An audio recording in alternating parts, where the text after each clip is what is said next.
గజం భూమి 14,000 రూపాయలతో 180 గజాల భూమి కేవలం 25 లక్షలు మాత్రమే. గట్కేసర్ ఓఆర్ఆర్కి 15 నిమిషాల దూరంలో. నమస్తే, వెల్కమ్ టు సుమన్ టీవీ. నేను విష్ణు. ప్రస్తుతం పాటు సీనియర్ ఫైనాన్స్ ప్రొఫెషనల్ గిరిబాబు గారు ఉన్నారు. వారితో మాట్లాడదాం. సార్ నమస్తే. సార్ గిరిబాబు గారు నమస్తే అండి. సార్ గిరిబాబు గారు, ఇప్పుడు మ్యూచువల్ ఫండ్స్లో ఎస్ఐపి అనేది అందరికీ తెలిసిందే. ఎస్ఐపి అంటే ఒక సిస్టమేటిక్గా ఒక పద్ధతి ప్రకారం నెలకు ఎంతో కొంత ఇన్వెస్ట్ చేసుకుంటూ పోవడం, ఇది అందరం మాట్లాడుకునేదే అందరికీ తెలిసిందే. బట్ ఎందుకో ఈ మధ్య చాలామంది చెప్తున్నారు, అదేంటో విష్ణు గారు, ఎస్డబ్ల్యూపిని దాన్ని ఒక ప్రోడక్ట్గా మార్చేసేసారు. మాకు ఎస్ఐపి కాదు ఎస్డబ్ల్యూపి కావాలంటున్నారు అన్నారు. ఏంటి అసలు ఎస్డబ్ల్యూపి గోలా? యాక్చువల్గా రీసెంట్గా నాకు ఒక 10 కాల్స్ వస్తే 8 కాల్స్ నాకు ఎస్ఐపి వద్దు, మ్యూచువల్ ఫండ్స్ వద్దు, ఎస్డబ్ల్యూపి కావాలి.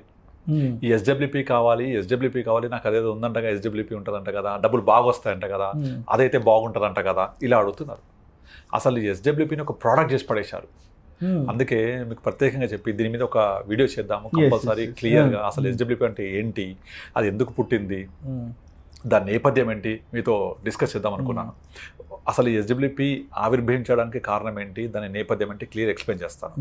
యాక్చువల్గా మనం కనుక ఒక 20-30 సంవత్సరాల వెనకకి వెళ్ళి ఒక 15 సంవత్సరాల నుంచి మనం మామూలుగా చూస్తూ ఉంటే, ఎప్పుడైతే ఈ ప్రైవేట్ కంపెనీస్ బాగా గ్రో అవ్వడం, గవర్నమెంట్ జాబ్స్ తగ్గడము మనం చూస్తున్నాం కదా. సో ఎప్పుడైతే ఏదైనా ఒక వ్యక్తి ఉద్యోగంలో చేరగానే, అరే నువ్వు ఇన్వెస్ట్మెంట్ చేసావా అని అడిగితే కూడా ప్రతి ఒక్కళ్ళు ఏం చెప్తారు, ఫస్ట్ మన చిల్డ్రన్ కోసం ఒక చిల్డ్రన్ పాలసీ అనో, లేకపోతే ఇల్లు కొనుక్కోవాలి, ఇల్లు కట్టుకోవాలి, లేకపోతే పిల్లల మ్యారేజ్ కోసం అనో ఏదో ఒక పాలసీలు ఉంటాయి. వాటితో పాటుగా నెక్స్ట్ చెప్పేది ఏంటంటే, గుర్తొచ్చేది ఏంటంటే పెన్షన్ పాలసీ. పెన్షన్ కావాలి, పెన్షన్ ఉంటే టెన్షన్ ఉండదు. ఓకే, సో నాకు ఆ పెన్షన్ పాలసీ కావాలని చెప్పేసి పెన్షన్ కావాలని చాలామంది ప్లాన్ చేస్తూ ఉంటారు. పెన్షన్ అనగానే ఫస్ట్ గుర్తొచ్చేది ఏంటంటే LIC pension policy, SBI life pension policy, లేదా హెచ్డిఎఫ్సి పెన్షన్ పాలసీ, ఇలా పెన్షన్ పాలసీలు గుర్తు చేస్తూ ఉంటారు, పెన్షన్ పాలసీ చెప్తూ ఉంటారు. అయితే మనం ఇంకొంచెం వెనక్కి వెళ్తే మనకు ఇమ్మీడియట్ యాన్యుటీ ప్లాన్స్ కూడా ఉంటాయి. ఈ పెన్షన్ యాన్యుటీ అంటారు. యాక్చువల్గా ఈ ఇమీడియట్ యాన్యుటీ ప్లాన్స్ ఏం చేస్తాయి, మనం కనుక 45 years దాటి ఉండి మనం ఒక పాలసీ తీసుకుంటే, ఆ పాలసీలో ఇమీడియట్ యాన్యుటీ ఆప్షన్ ఉంటుంది. అంటే మనం కనుక 1 లక్ష రూపాయలు పే చేస్తే మనకు annuity immediately monthly or quarterly or half yearly or yearly start అయిపోద్ది. అంటే మనకి ఇమీడియట్లీ ఒక పెన్షన్ లాంటి దొరుకుతుంది మనకు. ఇది యాక్చువల్గా బాగా పాపులర్. అయితే ఇక్కడ ఒక డ్రాబ్యాక్ ఏంటంటే, మీరు జీవన్ అక్షయ్ అని ఎల్ఐసిలో ఒక పాలసీ ఉండేది, జీవన్ అక్షయ్.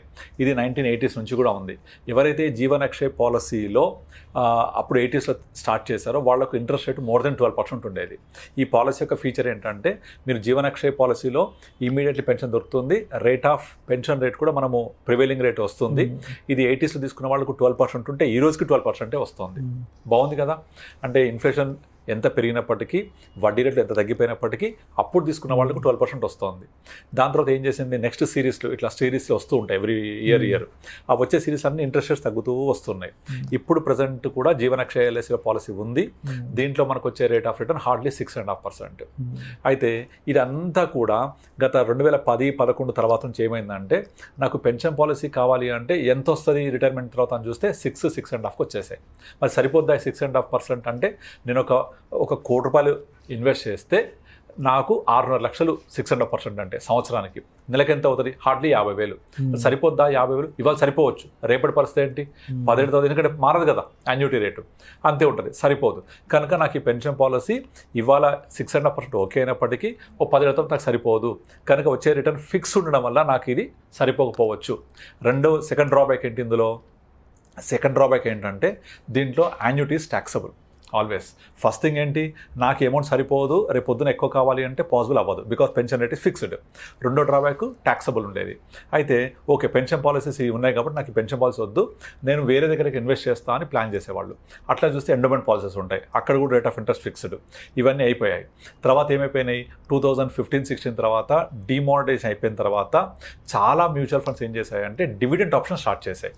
యాక్చువల్ చెప్పాలంటే అది కొత్తదేం కాదు, మ్యూచువల్ ఫండ్ పుట్టినప్పటి నుంచి డివిడెంట్ ఆప్షన్స్ ఉన్నాయి. కానీ ఇయర్లీ డివిడెండ్ ఆప్షన్ ఉండేవి అందులో. ఇయర్లీ ఎంత ఇచ్చేవాళ్ళు? 9-10% ఇచ్చేవాళ్ళు. ఈ ఎప్పుడైతే 2016 డిమానిటైజేషన్ అయిందో దాని తర్వాత అందరూ కూడా ఫిక్స్డ్ డిపాజిట్లు మానేసి తక్కువ రేట్ ఆఫ్ ఇంట్రెస్ట్ అయిందని మెల్లమెల్లగా ఫైనాన్షియల్ ఇన్స్టిట్యూషన్స్కి రావడం, వచ్చి నాకు మంత్లీ ఇన్కమ్ ఉంటే బాగుంటుందని ప్లాన్ చేసినప్పుడు మ్యూచువల్ ఫండ్ హౌసెస్ ఏం చేశాయి, అదేదో సంవత్సరానికి 10% ఇచ్చే బదులు మేము దాన్ని మంత్లీకి కన్వర్ట్ చేస్తామని 10ని 12 చేసి డివైడ్ బై 12 months మంత్కి 1% ఇవ్వడం స్టార్ట్ చేశారు. ఇది ఫస్ట్ స్టార్ట్ చేసింది హెచ్డిఎఫ్సి బ్యాలెన్స్ అడ్వాంటేజ్ ఫండ్. ఇది ఎంతలా పాపులర్ అయిపోయిందంటే మీకు అప్ కంట్రీలో అంటే ఊర్లలో టౌన్స్లలో అప్ కంట్రీలో తర్వాత పెరిఫరల్స్లో ఒక బ్యాంక్లో కనుక డబ్బులు ఉన్నాయంటే సార్ మా దగ్గర ఎఫ్డీ అయితే 6 ఉంటుంది, ఇందులో పెట్టండి, ఇది ఎఫ్డీతో సమానం, మీకు 12 వస్తుంది పర్ మంత్ 1%, యాన్యువల్ 12% చెప్పేవాళ్ళు. దాంతో నాకు చెప్తుండేవాళ్ళు ఒక్కొక్క బ్రాంచ్ వారానికి కొన్ని కోట్ల రూపాయల బిజినెస్ చేసేవాళ్ళు. ఇండియా మొత్తం వారానికి ఆల్మోస్ట్ ఒక మోర్ దెన్ 100 crores బిజినెస్ చేసేది. అలా విపరీతంగా ఇన్ఫ్లో రావడం స్టార్ట్ అయినాయి ఆ ఫండ్స్లోకి. వాళ్ళని చూసి మిగతా ఫండ్స్ అందరూ కూడా మంత్లీ డివిడెండ్ పేఅవుట్ మంత్లీ అంటే 1%, 0.9, 0.85 అట్లా పెట్టేవాళ్ళు. ఇదంతా 2016, 17, 18 చాలా పాపులర్ అయింది. 18లో ఒక బడ్జెట్లో ఒక రూల్ తీసుకొచ్చింది గవర్నమెంట్. ఏం చేసింది, 2018 బడ్జెట్లో డివిడెండ్ డిస్ట్రిబ్యూషన్ ట్యాక్స్ ఇంపోజ్ చేశారు. ఈ డివిడెండ్ డిస్ట్రిబ్యూషన్ ట్యాక్స్ అనేది it's a taxable in your hand. మీకు ఏదైతే డివిడెండ్ వస్తుందో ఈ మ్యూచువల్ ఫండ్స్ ద్వారా కావచ్చు, స్టాక్స్ ద్వారా కావచ్చు, ఇది మీ చేతికి వచ్చాక డివిడెండ్ ట్యాక్సబుల్ అంటే ఏంటి, మీకు ఆల్రెడీ ఎంత బ్రాకెట్లో ఉన్నారో 10%, 20%, 30% ఏ బ్రాకెట్లో ఉంటే ఆ టోటల్ ఇన్కమ్కి ఇది యాడ్ చేసి మీరు ట్యాక్స్ పే చేయాలి. సో డివిడెండ్ డిస్ట్రిబ్యూషన్ ట్యాక్స్ అయ్యేసరికి ఎవరైనా ఈ మంత్లీ ఇన్కమ్ కావాలంటే వాళ్ళు తక్కువ అమౌంట్స్ చేయరు, పెద్ద అమౌంట్స్ ఇన్వెస్ట్ చేస్తూ ఉంటారు. ఆ వచ్చే అమౌంట్ మీ పర్సనల్ ఇన్కమ్ యాడ్ చేసి మీ బ్రాకెట్ 30% అయితే 30% ట్యాక్స్ పే చేయాలి. కనుక 30% ట్యాక్స్ పే చేస్తుంది కాబట్టి మీకు డివిడెండ్ అనేది సూటబుల్ కాదు. కనుక మీరు సిస్టమాటిక్ విత్డ్రాకి వెళ్ళండి. ఈ ఎస్డబ్ల్యూపీకి వెళ్ళడం వల్ల ఏమవుతుంది, విత్డ్రా కదా, దీని ఎల్టీసీజే ఉంటుంది 10%. అది కూడా ఏంటి, మీకు చాలా వరకు ఈ బ్యాలెన్స్ ఫండ్స్ అని కూడా ఫస్ట్ 10% ఆఫ్ కార్పస్ మీద విత్డ్రా చేస్తే ఎగ్జిట్లో లేదు అని చెప్పేవాళ్ళు. కనుక మీరు 10% వరకు నాకు యాన్యువల్ ఇన్కమ్ వచ్చేలాగా 10% per annum divide by 12 months అలా తీసుకొని ఎస్డబ్ల్యూపీ ప్లాన్ చేసుకునేవాళ్ళు. అంటే 10 లక్షలు ఇన్వెస్ట్ చేస్తే 10% ఎంత, ₹1,00,000 డివైడ్ బై 12 అంటే ₹8,000 పర్ మంత్. ఈ ₹8,000 నేను ఎస్డబ్ల్యూపీ పెట్టుకుంటే నాకు ఎగ్జిస్టింగ్ మీద ఎగ్జిట్లో లేదు, నా చేతికి వచ్చే దాని మీద 1 lakh ఉంటుంది కాబట్టి up to 1 lakh tax exempted. అలా ట్యాక్సేషన్ని దృష్టిలో పెట్టుకొని ఎస్డబ్ల్యూపీని కొంచెం బెటర్ వైజ్ చేసి ఇంట్రొడ్యూస్ చేసింది అన్ని ఫండ్ హౌసెస్ కూడా. ఇక డివిడెండ్ ఆప్షన్ చాలా డిస్కరేజ్ చేస్తూ వస్తున్నాయి. ఎందుకంటే డివిడెండ్ తీసుకుంటే మీకు ట్యాక్సబుల్ కాబట్టి. సో ఇక్కడ ఇంకొక అడ్వాంటేజ్ ఏంటి, ఫస్ట్ ట్యాక్సేషన్ని అడ్రస్ చేసాం. అంటే మన పాత పాలసీలో ఉండే 2 ప్రాబ్లమ్స్, ఒకటి రేట్ ఆఫ్ యాన్యుటీస్ ఫిక్స్డ్, మీకు ఎక్కువ కావాలంటే రాదు. రెండోది వచ్చేసి ట్యాక్సేషన్. ఇక్కడ ఏంటి, ఇది మీరు 1 lakh తీసుకుంటారా, 1.5 lakh తీసుకుంటారా, 75 తీసుకుంటారా, మీ ఇష్టం. ఓకే, దీనివల్ల అమౌంట్ పెంచుకోవచ్చు. రెండోది మీకు దీని మీద long term capital gain tax 10%, అది కూడా ఫస్ట్ 1 lakh తర్వాత. ఇప్పుడు మారింది 12.5%, ఇప్పుడు ఫస్ట్ 1.25 lakh తర్వాత. అప్పుడు 10% ఫస్ట్ 1 lakh తర్వాత ఉండేది. కనుక మీకు ట్యాక్స్ పరంగా కూడా చాలా సులువుగా ఉంటే తక్కువ ట్యాక్స్ ఉంటుంది. సో ట్యాక్సేషన్ అడ్రస్ అయిపోయింది. తర్వాత రెండోది వచ్చేసి మీకు ఎంతైతే మార్చుకోవచ్చు, ఇది ఇంట్రొడ్యూస్ చేశారు ఎప్పుడు 18 తర్వాత. ఇక దాని తర్వాత ప్రతి ఒక్క ఫండ్ హౌస్, ఎస్బీఐ, ఏఎంసీ అయితే కంప్లీట్ డివిడెండ్సే ఆపేసింది. వాళ్ళ ఫండ్లో ఏ ఒక్క ఫండ్ కూడా డివిడెండ్ అనౌన్స్ చేయదు. అంటే మంత్లీ కాదు చెప్పేది, యాన్యువల్ కాదని చెప్పేది. అంటే యాన్యువల్ డివిడెండ్స్ అనేవి ఇప్పుడు ఉన్నాయి కానీ మంత్లీ డివిడెండ్ ఆప్షన్ ఆపేస్తారన్నమాట వాళ్ళు.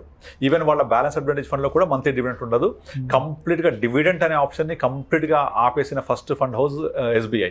అంటే అంతా డిస్కరేజ్ చేసేస్తారు వాళ్ళు డివిడెంట్ విషయంలో. మీరు ఎస్డబ్ల్యూపీ ఉంది కదా, విత్డ్రా చేసుకోండి, ట్యాక్స్ పరంగా చాలా ఎఫిషియెంట్ ఉంటుంది, ఎంతగానో పెంచుకోవచ్చు, పెట్టుకోవచ్చు, తగ్గించుకోవచ్చు, ఇవన్నీ ఫ్లెక్సిబిలిటీ ఉంటాయని చెప్పేసి చేసేవాళ్ళు.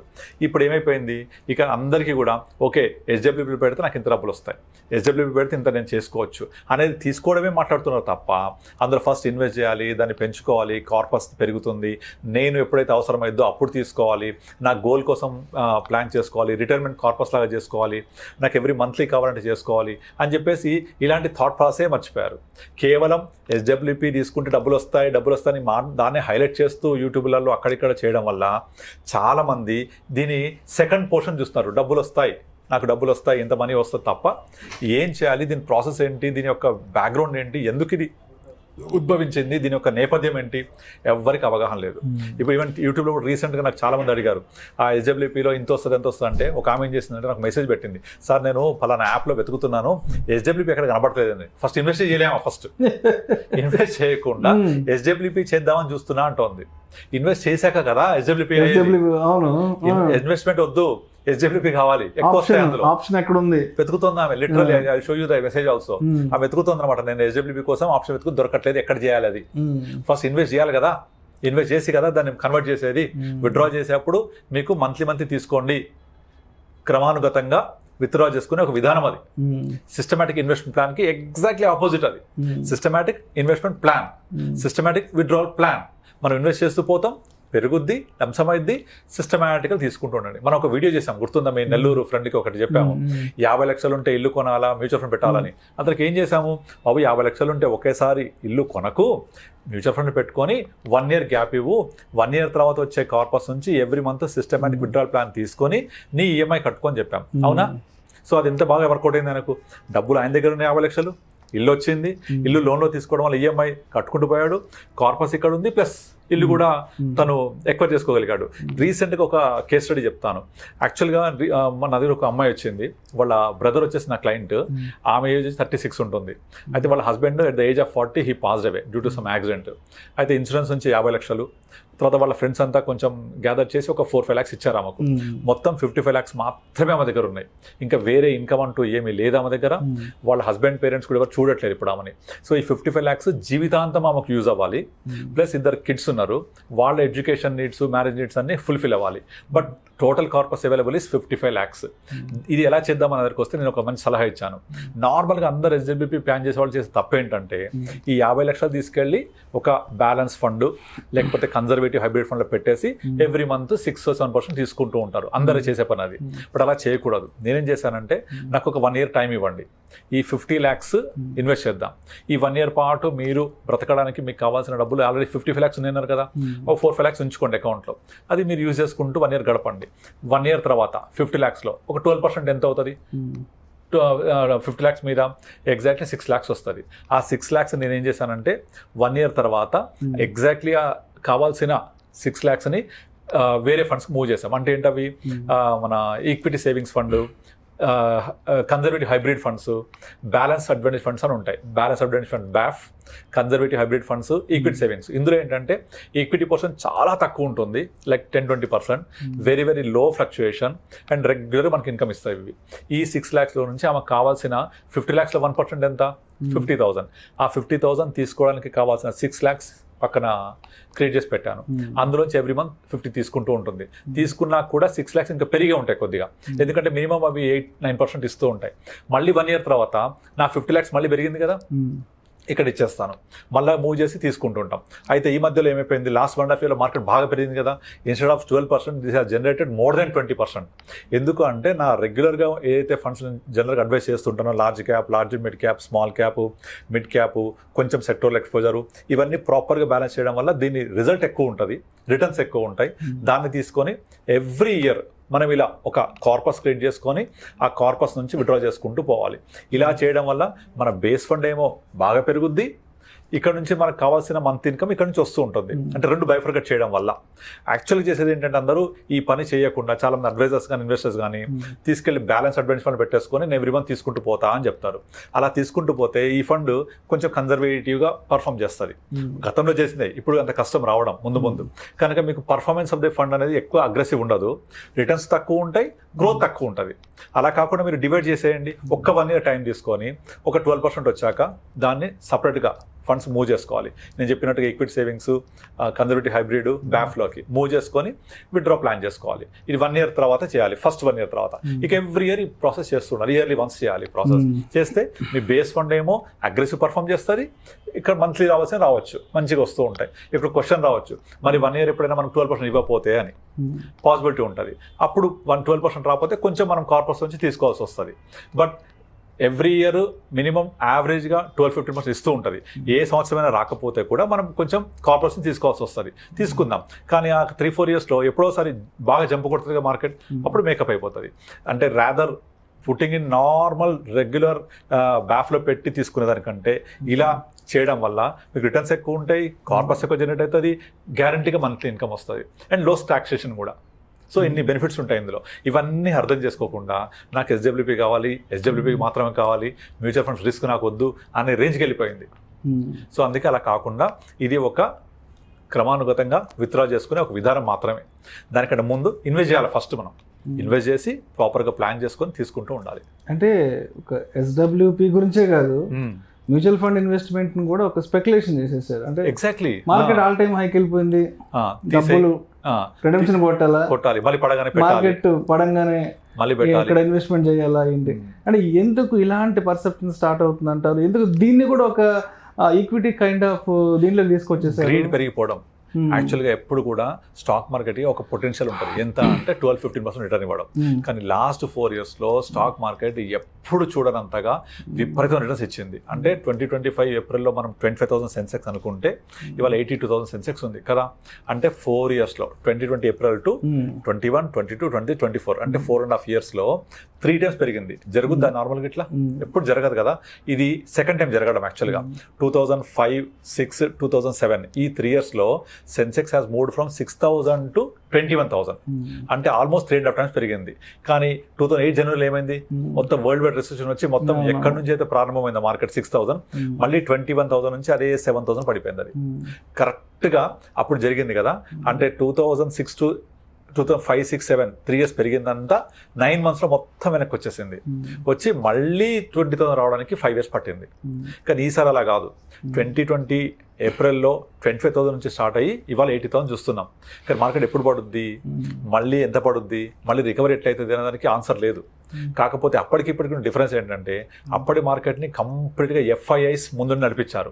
70-80% ఇన్వెస్ట్మెంట్స్ అంతా ఎఫ్ఐఐస్ది, ఫారెన్ ఇన్స్టిట్యూషనలైజ్డ్ ఇన్వెస్టర్స్ది. బట్ ఇప్పుడు రివర్స్, 70% అంతా డొమెస్టిక్ ఇన్వెస్టర్స్ది. అంతా మన వాళ్ళే ముందు నడిపిస్తున్నారు. అసలు మార్కెట్ పడింది అంటే నెక్స్ట్ డే పంపింగ్ మనీ హ్యూజ్గా. అసలు ఎఫ్ఐఐస్ రోల్ చాలా తగ్గిపోయింది. సో ఇప్పుడు మన ఇండియన్ ఇన్వెస్టర్స్ ముందుండి మార్కెట్ తీసుకెళ్తున్నారు. ఎంతకాలం అయితే లిక్విడిటీ ఉంటుందో అంతకాలం నడుస్తూ ఉంటుంది. ఈ లిక్విడిటీ కూడా ఏంటి, ప్రజెంట్ స్టాక్ మార్కెట్ ఎప్పుడు స్టాక్స్ లిమిటెడ్ సప్లై, కానీ because of more demand, because of more liquidity, higher the price is chasing for next higher price. ఇప్పుడు మన దగ్గర అందరి దగ్గర సేమ్ షేర్స్ ఉన్నాయి క్వాంటిటీ. మీరు ఒక 100 రూపాయలు అమ్మారు, 105 కొంటున్నా, ఇంకోటి 110 కొంటా అంటున్నాడు, ఇంకో 120 కొంటా అంటున్నాడు, పెరిగిపోతుంది కదా. So when more too much money chase too little goods, price will increase. Real estate కానీ దేనికైనా వర్తిస్తుంది. సో ఈ లిక్విడిటీ ఎప్పుడు అయిపోద్ది, ఎప్పుడు డబ్బులు అయిపోతాయో అప్పటిదాకా నడుస్తూనే ఉంటుంది. సో ఎప్పుడు తెలియదు. యాజ్ ఎ కన్క్లూజన్ ఏం చెప్తా అసలు ఆడియన్స్ కంటే, ఎస్డబ్ల్యూపీని కూడా ఎస్ఐపి లాగా కన్సిడర్ చేసేసారు కాబట్టి ఏంటి కన్క్లూజన్ అని చెప్తారు? సో ఎస్డబ్ల్యూపీ అనేది మనము గోల్ రీచ్ అయినప్పుడు అందులో నుంచి లబ్ధి పొందే విధానం మాత్రమే. ఇది ఇన్వెస్ట్మెంట్ విధానం కాదు. ఇన్వెస్ట్మెంట్ చేసిన తర్వాత మనకు వచ్చే ప్రతిఫలం ఇది. కనుక ఎస్డబ్ల్యూపీ అనేది లాస్ట్ జరుగుద్ది. మనకు నీడ్ గోల్ అవసరమైనప్పుడు లెస్ టాక్సేషన్ ఉంటుంది, ప్లస్ మనకు ఎంత కావాలో అంతా పెట్టుకోవచ్చు, మన చేతిలో పని అది. కనుక దాన్ని అలాగా చూడండి తప్ప ఇన్వెస్ట్మెంట్ అనేది mutual fund, SIP is different. Invest చేసి పెరిగిన తర్వాత తీసుకునే విధానం అది. ఎగ్జాక్ట్లీ, దానికి రీసెర్చ్ చేయకూడదు. ఆల్రెడీ ఎస్ఐపి చేసుకుని వెళ్ళిన తర్వాత ఇప్పుడు నార్మల్గా ఎస్ఐపి చేసో లేకపోతే ఇప్పుడు నేను చెప్పిన ఎగ్జాంపుల్లో ఒకేసారి పెట్టింది, అలా ఒకేసారి పెట్టిన కేసులు కొన్నే ఉంటాయి. దాదాపు ఏం చేస్తారు, 30 years 40 years ఏ వ్యక్తి ఉన్న వ్యక్తి చేసుకుంటూ వెళ్ళి 55-60 వచ్చిన తర్వాత మొత్తం కార్పస్ అంతా కొంచెం కన్జర్వేటివ్ చేసుకొని కొంత బ్యాలెన్స్ చేసుకొని విత్డ్రా చేసుకుంటూ వెళ్ళాలి. That's what we are saying. అప్పుడు నీ కార్పస్ డిస్టర్బ్ అవ్వదు, నీకు రెగ్యులర్ క్యాష్ ఫ్లో వస్తుంది, టాక్సేషన్ తక్కువ ఉంటుంది. చాలా ఈ 3 బెనిఫిట్స్ ఉంటాయి. కనుక దీన్ని ఎస్డబ్ల్యూపీ అనేది ఒక విత్డ్రా చేసుకునే విధానం మాత్రమే, అది ఇన్వెస్ట్మెంట్ విధానం కాదు. ఇన్వెస్ట్ చేశాక వచ్చేది అది, అది అర్థం చేసుకోవాలి. Thank you sir, thank you so much. Thank you అండి.